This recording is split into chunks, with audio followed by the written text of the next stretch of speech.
ஆனா இந்த அடுத்த பக்கத்துல இருக்கிற இந்த ஆட்சியர் அவர்களை பத்தி ஒவ்வொரு மக்கள்கிட்டையும் அவங்க வீடு வீடா சென்று நாங்க சொல்லுவோம். இதுதான் நாங்க கண்டிப்பா செய்வோம். கோவை மாநகர விவகாரத்துல குற்றவாளிகள் மதுபானம் இருந்ததா தெரிய வந்திருக்கு.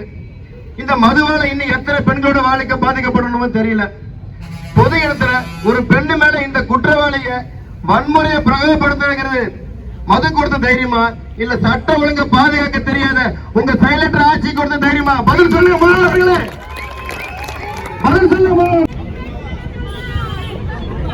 திமுக திருநெல்வேலி மாதிரி இன்னும் மோசமா நடந்துகிட்டே இருக்குது. போன தடவையாவது 10 வருஷம் தான் உங்களுக்கு வனவாசம். இந்த தேர்தலுக்கு அப்புறம் நீங்க இதை குறிச்சு வச்சுக்கோங்க. இந்த தேர்தலுக்கு அப்புறம் நீங்க எப்ப ஆட்சிக்கு வர முடியாது. திமுக அரசு அப்பாங்கிறது எவ்வளவு பொறுப்பான வார்த்தை. ஆனா ஒவ்வொரு வீட்டையும் தாங்கி நிக்கிறவங்க வேறு சொல்லுதான்.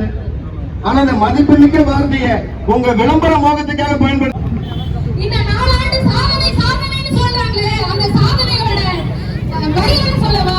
சொல்லுங்க. பாலியல் வன்முறை இந்த வன்முறைக்கான கேஸ் மொத்தம் எவ்வளவு தெரியுங்களா? இந்த 4 ஆண்டுகள்ல 1346 வழக்குகள் இருக்கு. ஆனா இதுல எங்கேயாவது நியாயம் கிடைச்சிருக்கா? ஒரு வழக்குக்கு தீர்ப்பு சரியா வந்திருக்கா?